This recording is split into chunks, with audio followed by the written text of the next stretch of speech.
Crees conocer una historia, pero solo sabes cómo termina. Para llegar al núcleo de la historia, tienes que volver al principio.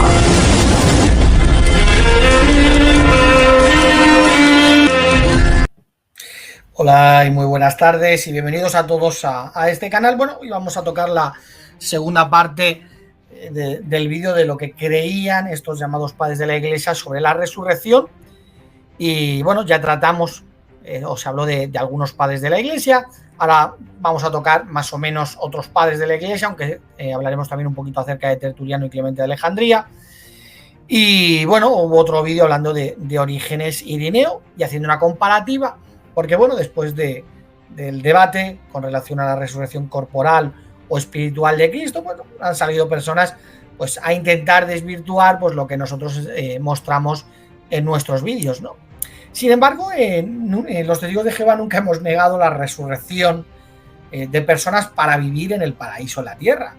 Porque incluso había una persona que decía yo decía que los padres de la Iglesia negaban la resurrección de la carne, ¿no? O lo que es seres físicos, ¿no? Eso es mentira, sobre todo porque creemos en el reinado milenario.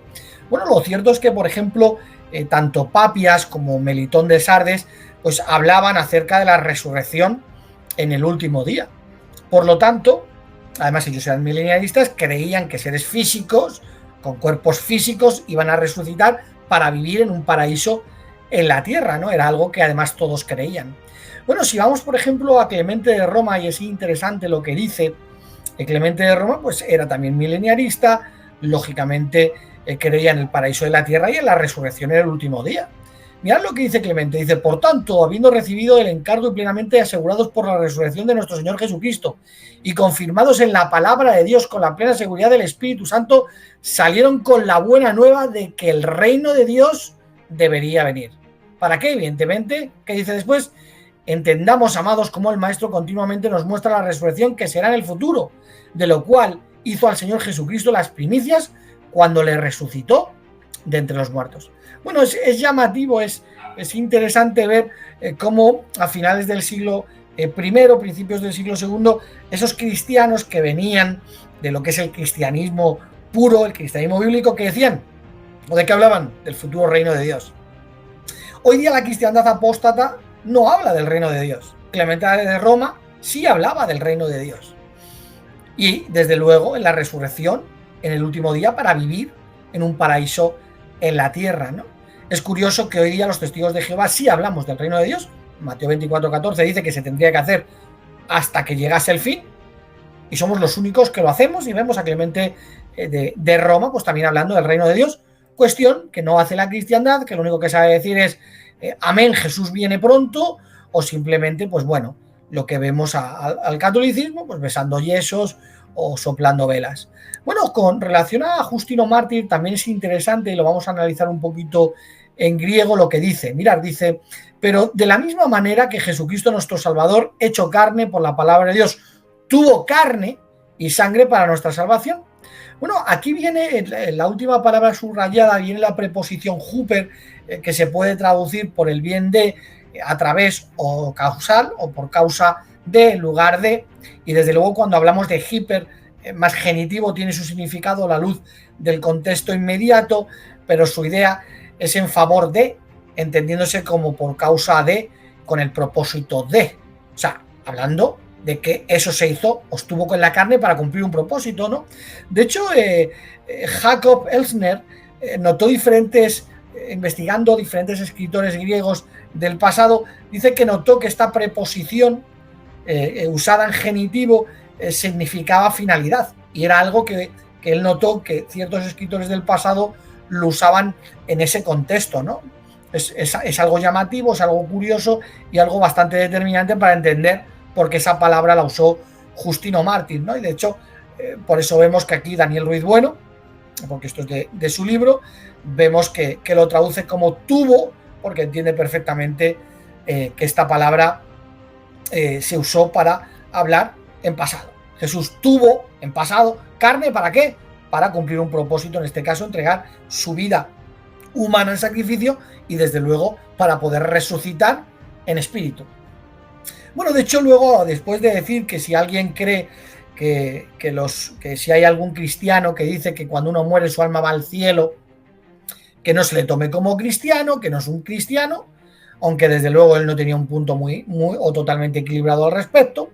Y luego dice: yo por mi parte, como todos los cristianos perfectamente ortodoxos, no solo admitimos la futura resurrección de la carne, sino también 1000 años, y ahora empieza a hablar del paraíso en la tierra y de las promesas de Ezequiel y Isaías.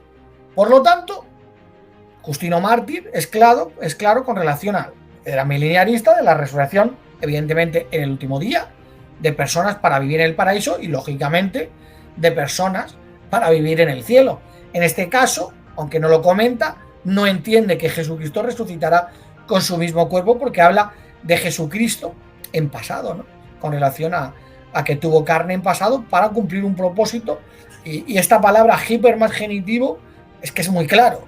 O sea, no se puede intentar engañar, y más cuando vemos a ciertos personajes eruditos y académicos pues diciendo: oye, mira, he estado investigando y nos hemos dado cuenta de que esta palabra se usa con este propósito, ¿no? Ahí lo tenéis, lo podéis investigar vosotros. Bueno, con relación a Tertuliano, y aquí tenemos que intentar llegar a un punto en común. Cuando vemos toda su obra, vemos que tiene un punto muy claro. Él era también milenarista, gente iba a resucitar para vivir en el paraíso, y cuando habla del cielo siempre habla de algo invisible, espiritual y demás. Sin embargo, nos vamos a encontrar un fragmento, un escrito que dicen que lo escribió él, que parece que se sale del contexto de Tertuliano. Bueno, por ejemplo, aquí en la primera nota dice: nosotros declaramos, sin embargo, que también el Hijo, considerado en sí mismo como Hijo, es invisible en cuanto que es Dios. ¿Por qué? Porque él entendía a la perfección que los seres espirituales son invisibles, porque son inmateriales, ¿no? Y luego dice, en la siguiente nota, esta ya la comenté en el vídeo anterior, dice que bueno, que por qué los apóstoles, y Jesucristo se había manifestado antes de su encarnación, que por qué ahora dice, y luego dice cómo es que ahora los apóstoles lo declaran invisible, porque evidentemente resucitó como un ser espiritual, ¿no? Entonces Tertuliano desde luego lo entendía y lo creía, ¿no?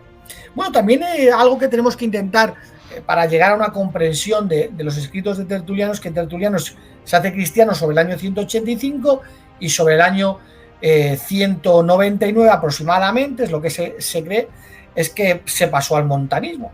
Entonces, bueno, empieza a escribir desde prácticamente cuando ya era montanista, pues empieza a escribir prácticamente la totalidad de sus obras. Sin embargo, ahora vamos a ver que algo no cuadra. De hecho, la prescripción contra los herejes, mirad lo que dice. Dice: ahora bien, con respecto a esta regla de fe, en lugar de sí mismo, el poder del Espíritu Santo para guiar a los que creen vendrá con gloria para llevar a los santos al disfrute de la vida eterna y de las promesas celestiales, y para condenar a los impíos al fuego eterno después de que haya ocurrido la resurrección de ambas clases, junto con la resurrección de su carne. Bueno, te está diciendo que hay un grupo que va a ser llevado al cielo y que van a disfrutar de las promesas celestiales, y lo celestial, como él muy bien dice, es invisible, es inmaterial, por lo que no tiene lógica. Y además, cuando dice ambas clases, porque va a haber una resurrección de ambas clases, tienen que ser de clases diferentes, una espiritual y una física, para vivir en el paraíso, porque él al final también era milenarista, pues como prácticamente la totalidad de los cristianos de la época, quitando pues algunas sectas gnósticas que no creían en la futura, o sea, en vivir en el paraíso futuro, ¿no? Lo único que, como luego dice, la restauración de su carne, claro, te dicen: bueno, pero de ambas, no, hombre, se entiende que de la última. Hay dos clases: una para el cielo, para disfrutar de las promesas celestiales de manera invisible, inmaterial, es lo que dice. Y luego, claro, el traductor lo pone así, pero cuando dice de la restauración de su carne, lógicamente tiene que hacer referencia a una de las dos clases, ¿no? Bueno, y ahora es cuando empezamos a encontrarnos un escrito que se le atribuye a Tertuliano sobre la carne de Cristo, y ahora pues aquí parece que cambia totalmente su manera de pensar, y dice: también aquellos que le crucificaron le verán y lo reconocerán, es decir, su misma carne, contra la cual gastaron su furia y sin la cual le sería imposible existir ni ser visto. Pero vamos a ver, Tertuliano, ¿cómo va a ser imposible que Jesús exista sin su carne? O bueno, de ser visto se puede materializar, pero existir, Si Jesús ya existía antes de tener un cuerpo físico, los ángeles existen sin la necesidad de tener un cuerpo físico, ¿no? Es algo un poco difícil de entender este tipo de pensamiento tan radical con relación a lo que él enseñaba. Dice, de modo que deben sonrojarse de vergüenza los que afirman que su carne se sienta en el cielo sin sensación, como una envoltura solamente, estando retirada de ella. Y también aquellos que sostienen que su carne y su alma son exactamente la misma cosa, o que su alma es todo lo que existe. Bueno, ¿qué es lo que vemos entonces aquí de repente? Bueno, vemos a un tertuliano que parece que cambia de opinión de manera radical, o que por lo menos eso que escribe ahí, porque le habla de la venida y que le verán con su carne, o es que se refiere a que va a materializarse con el cuerpo que tenía, o no se entiende que tenga un cambio tan radical, ¿no? Sin embargo, él siempre habla en sus escritos de que el cielo es invisible e inmaterial y que los que van a resucitar para vivir en la tierra es otra clase de resurrección, ambas clases. Él habla de ambas clases, lo que pasa que, bueno, aquí tendríamos pues el típico fragmento donde pues todos este tipo de atanasianos, de estos que les da igual el contexto histórico, que les trae sin cuidado mucho más la Biblia, pues se agarrarán a decir, mira, Tertuliano dijo que vendría con su cuerpo. Bueno, yo en lo personal, no sé si esto lo escribiría mucho tiempo después, cuando a lo mejor ya el montanismo se había desvirtuado tanto. Incluso luego él se sale del montanismo y se crea una secta aparte que llegan a llamarse los tertulianos, que incluso se pierden en la corriente del tiempo a partir del siglo V, ¿no? Bueno, es curioso que esta persona pues tuviera opiniones tan radicales, o que no se entienda lo que quiso transmitir. Habría que preguntarle a él, pero como está muerto, pues no se lo podemos decir. Bueno, con relación a Clemente de Alejandría, él siempre hace referencia a la futura vida celestial como seres espirituales, dejando de un lado la esperanza en la tierra. Por lo menos yo no he encontrado absolutamente nada de ello. Es cierto que él escribe luego un libro que se pierde en la historia, haciendo un comentario bíblico, hubiera estado muy bien. Sin embargo, como decía Focio en el siglo IX, ese escrito hablaba de Jesucristo como una criatura, y por lo que se ve, pues al final no lo tomaron en cuenta y se pierde en la corriente del tiempo, con muchas otras obras como las de Policarpo, Papias, Melitón de Sardes y muchos otros que no les interesó, pues a partir del siglo IV a la futura secta católica, ¿no? Bueno, de hecho, en el libro séptimo dice, dirigiendo sus ojos hacia lo invisible. Él hablaba siempre de esa futura vida celestial y que esa sería invisible, ¿no? De hecho, mirar lo que llega a decir, porque al final tenía un concepto muy gnóstico con relación a la carne. Parece que la carne era algo que es simplemente para un uso, pero eso se tendría que ser desechado para poder ir al cielo con cuerpos espirituales, ¿no? Dice, pero ¿cómo sin el cuerpo podía alcanzar su fin la economía para nosotros en la iglesia? Cuando también el mismo cabeza de la iglesia vino a la tierra en carne, aunque deforme y feo, enseñándonos a dirigir la mirada hacia la naturaleza invisible e incorpórea de la causa divina. O sea, llega a decirle a Jesucristo que es feo, deforme, pero no porque considerara que Jesucristo era feo y deforme, sino porque como usó carne, pues al final la carne comparado con lo espiritual no es nada, ¿no? Y luego es curioso, ¿no? Porque dice dirigir la mirada hacia la naturaleza invisible e incorpórea de la causa divina, porque entendía, con relación a las palabras del apóstol Pedro, cuando dice que los que van al cielo disfrutarán de la naturaleza o serán partícipes de la naturaleza divina, ¿no? Y evidentemente entiende que ese participar de la naturaleza divina es incorpórea. Eso lo entiende muy bien. Sin embargo, al no creer en la resurrección en la carne, parece que se está desviando, ¿no? Y si él creía en la resurrección de la carne, era para vivir, sería milenialista. Pero yo no encuentro en sus escritos que fuera milenialista. Por lo tanto, parece que habla solo de una resurrección para vivir en el cielo, pero habría que preguntarle qué es lo que resucita, si creía, por ejemplo, en un alma inmortal.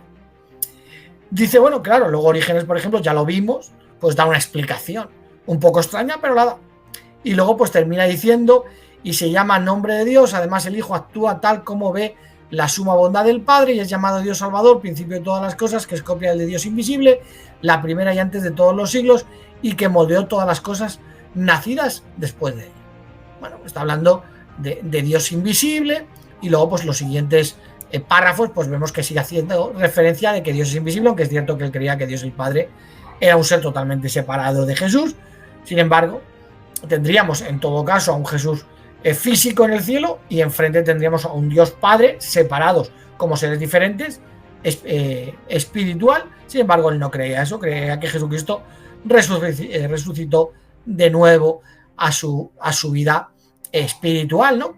Y todos los que resuciten para él pues volverán o serán partícipes de la naturaleza divina de manera incorpórea.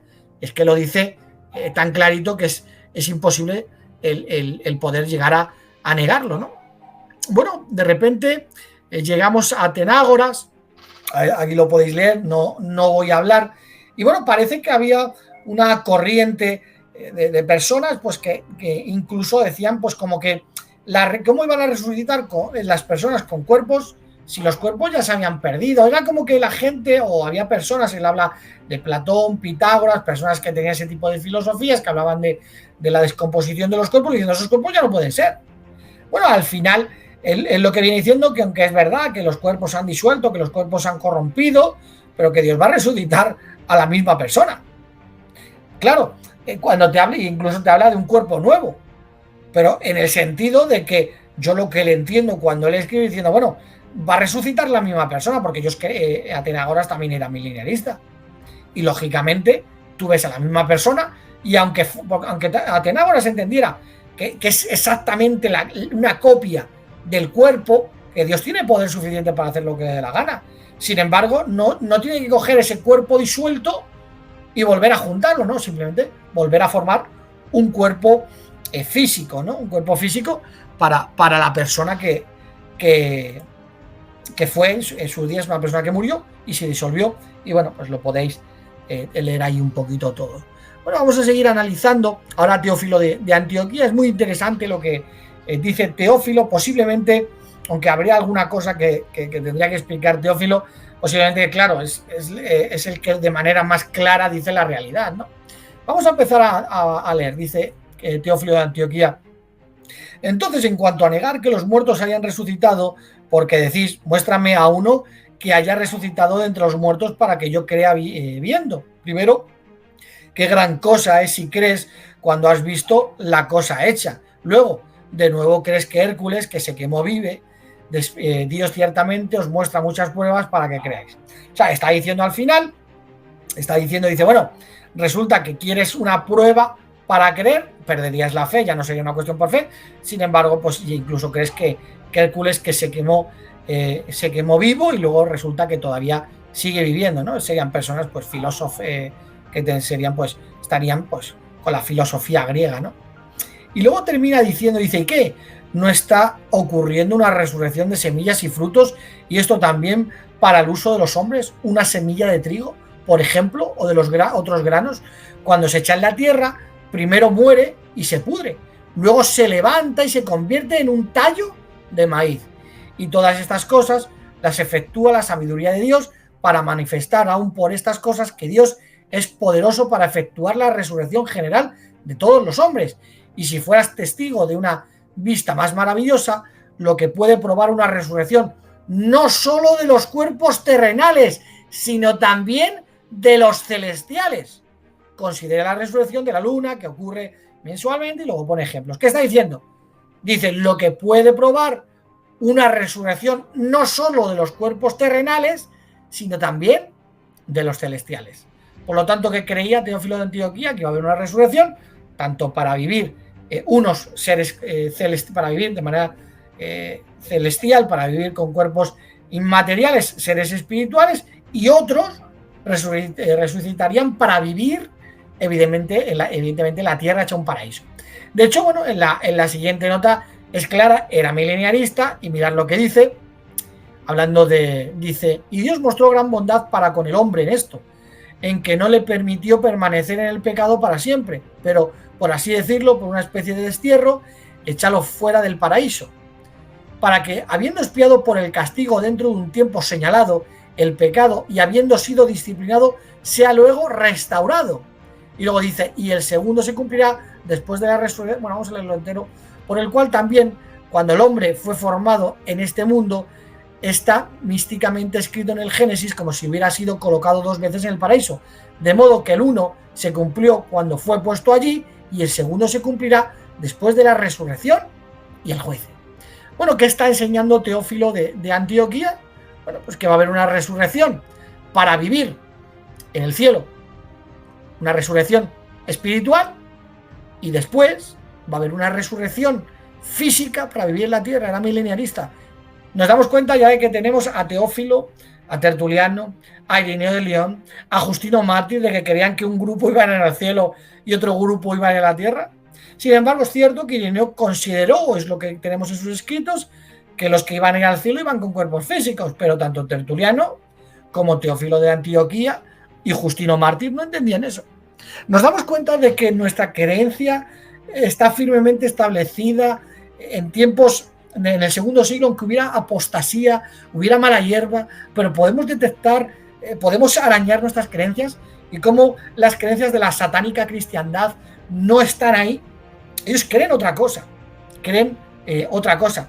O bien creen que todos van a ir al cielo con cuerpos físicos, porque claro, algo tiene que resucitar. Y hay un grupo pequeñito de personas que sí, que creen que sí, que va a haber un reinado milenario, que claro, como todos los buenos van al cielo, pues resulta que los que están ahí, que no, claro, ahí no van a resucitar, estos creían que iban a resucitar, que es diferente. Nosotros creemos que en el reinado milenario se resucita, y estos también creían que en el reinado milenario se resucitaba para vivir con cuerpos físicos en la tierra. Sin embargo, algunas sectas evangelocas que te dicen, no, es que sí, bueno, el milenio sí, pero van a pasar ahí cuatro maletes que se salvan ahí a última hora porque Dios se les olvida un poco y bueno, sí, luego viene la iglesia y bueno, sí, luego ya la tierra desaparece. No tienen, o sea, la creencia cuando lees a estas personas, vemos claramente que era una creencia pues, como la que tenemos nosotros. Sí, con algunos detalles, algunos defectos, estaban en tiempo de apostasía y lógicamente esta gente se equivocaba. Pero aún así, podemos ver conceptos muy claros de muchos de ellos, de un grupo para vivir en la tierra con cuerpos físicos y un grupo para vivir en el cielo. En este caso, como es lógico, los cuerpos físicos no se han hecho para vivir en el cielo con cuerpos espirituales. Sin embargo, había otro grupo de personas que ya estaban rechazando la futura tierra hecha un paraíso, como Orígenes, Clemente Alejandría, que solo querían creer en una resurrección para vivir en el cielo como seres espirituales, ¿no? Clemente no explica, Orígenes al final explica que, claro, que resucita si creían en un alma inmortal. Pues te decía, bueno, sí, se resucita el cuerpo, pero bueno, luego ya es como que ese cuerpo ya se va transformando poco a poco a un ser espiritual para vivir en el cielo, ¿no? Qué pena que Orígenes, una persona que muestra a veces bastante inteligencia, llegue a decir ese tipo de barbaridades, ¿no? Bueno, con relación a lo que se estuvo comentando en el primer vídeo, Eusebio de Cesarea, Jerónimo, como hablaban de que no era la creencia de que Jesucristo hubiera resucitado con un cuerpo físico, incluso citan de Ignacio de Antioquía para decir, bueno, es que este lo cogió de un libro apócrifo, no era la... Claro, si Jerónimo hubiera creído, hubiera dicho, no, eso lo cita de la Biblia. Sin embargo, dice que fue de un libro apócrifo y solo mencionan a Ignacio de Antioquía, no mencionan a Ireneo de León, no sé si por respeto o porque no tenían constancia, no lo sé. En principio, en las obras de Ireneo viene con total claridad. Pero ahora, la prueba definitiva para todos estos falsos cristianos que nos atacan en las redes sociales, la vamos a leer en Agustín de Hipona y lo que decía que pasó en su tiempo, estamos hablando ya para principios del siglo V. Mirad lo que dice Agustín. Dice, es indudable que la resurrección de Cristo y su ascensión al cielo con la carne en que se levantó ya se predica y se cree en el mundo entero. O sea, ya se predica y se cree en el mundo entero. Por lo tanto, cuando viene pues algún personajillo de estos a insultar y demás, no, es que mira, no. Agustín de Hipona dice que ya se predica y se cree en el mundo entero. No que ya se predicaba y se creía. Jerónimo nunca lo entendió así. Si no hubiera dicho que Ignacio de Antioquía tenía razón y que era algo que se predicó desde el principio. Y luego dice, el mundo ha llegado a la creencia de que el cuerpo terrenal de Cristo fue recibido en el cielo. Tanto los eruditos como los ignorantes ya han creído en la resurrección de la carne y en su ascensión a los lugares celestiales, mientras que solo unos pocos, ya sea educados o no educados, todavía están escalonados por ello. Bueno, ¿qué está diciendo Agustín, el niponés este? Dice, bueno, dice, ya incluso hasta los eruditos y hasta los ignorantes ya lo están creyendo. O sea, ¿por qué? Porque se ha empezado a predicar y han empezado a creer que Jesucristo resucitó con su cuerpo de carne. Estamos hablando a principios del siglo V. Y dice, bueno, y todavía quedan algunos. Por lo tanto, que al final, ¿qué está diciendo Agustín de Hipona? Mira, se está predicando, se está convenciendo, ya se ha convencido hasta los eruditos y algún tonto que otro, pero bueno, hay algunos que todavía no lo entienden.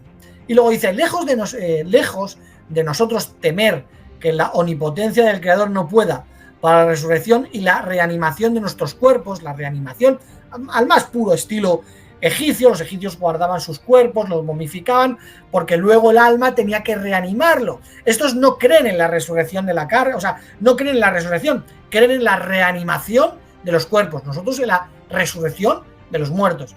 Y estos creen, pues, al más puro estilo egipcio, en la reanimación de nuestros cuerpos, como dice Agustín de Hipona. Recordar todas las porciones que han sido consumidas por bestias o fuego, o que han sido disueltas en polvo o cenizas, o se han descompuesto en agua, o incluso evaporarse en el aire. Bueno, ¿qué está diciendo el apóstata este de Agustín de Hipona? Bueno, está diciendo, mirad, aunque se haya disuelto tal, Dios tiene el poder para hacer lo que le dé la gana. Sí, vale, yo estoy contigo, que Dios tiene el poder. Pero si eso que se ha disuelto, se ha perdido, esa materia, ese cuerpo ya no va a ser. O sea, yo podré resucitar y tú decirme, sí, pues si eres igual, pero aunque yo sea igual, esa carne ya se perdió. Ese cuerpo ya desapareció. Incluso nuestras células se regeneran cada 7 años y realmente ya no somos el que éramos hace 7 años. Pero bueno, al final pues tenían que ir justificando y explicando. Había muchas opiniones y estas personas eran librepensadores y la secta católica se forma a partir de estos librepensadores, estos apóstatas. Entonces, con relación por ejemplo, al ignorante de José Cárcamo, que me va insultando por Facebook, ¿te das cuenta de lo que decía Agustín de Hipona, de que ya se había empezado a predicar y a convencer a los eruditos y a los ignorantes? ¿Por qué? Porque no se predicaba antes del siglo V. Sí, que podemos encontrar, por ejemplo, Ignacio de Antioquía, que él creía, sí, lo dice, y no podemos negarlo, porque en el siglo IV Eusebio y Jerónimo dicen que lo decía. Estamos hablando unos 200 años después, no creo que se corrompiera tanto sus escritos. Y claro, te están diciendo que ya en esa época había un libro apócrifo, el libro de los hebreos, que te contaba esa milonga. Por cierto, la misma historia, o sea, la misma milonga también contaba Papias, que contaba ese libro falso con relación a la adúltera, que hoy día el libro de los hebreos apócrifo están metidos en las Biblias de los trinitarios. Ese libro ha sobrevivido hasta nuestros días y está metido ahí en Juan capítulo 8, del 1 al 11. Qué vergüenza, ¿eh?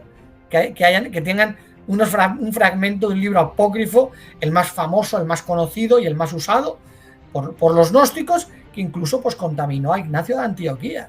Y que puede ser que Irineo de León no entendiese bien, y es lógico, es normal. Para mí era un cristiano verdadero, Irineo de León, pero que tuvo algunos conceptos en los que se equivocó porque él no recibe información, porque a veces las personas dicen, bueno, como Jesús tuvo un discípulo que se llamó Juan Policarpo y Policarpo Irineo, pues como que se iban pasando una hoja con las creencias. No, eran oyentes y evidentemente desarrollaban sus tesis, aunque el global de las creencias pues venían ya de serie, ya venían del siglo I.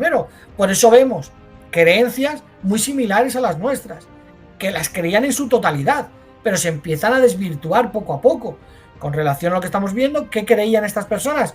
Un grupo para arriba y un grupo para abajo. Y eso lo creemos los testigos de Jehová, no lo creéis vosotros.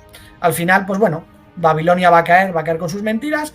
Todas las personas que distorsionan la Biblia, mal, pero los que distorsionan la historia, pues también mal, ¿no? Aunque es peor distorsionar la Biblia, porque al final esto son escritos de personas que salieron a contar o a defender sus creencias, ¿no?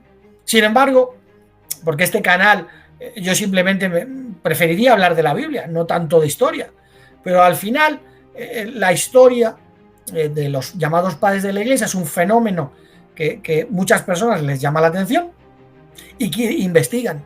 Claro, ¿cuál es el problema? Que están todos este tipo de pseudos apologistas que salen, te leen una cita de no sé quién, otra cita de no sé quién y otra cita de no sé quién, y te dicen, mira, creían lo mismo. pero no te sacan el contexto histórico. Y en este canal pues estamos para compartir el contexto histórico, porque sobre todo por dos cosas. Primero, en este canal no se engaña a nadie, porque yo sería el primero que me engañaría, me puedo equivocar, y sobre todo porque este canal no es para tontos, es para compartir pues con todos mis hermanos, todos mis amigos y todas las personas de corazón sincero.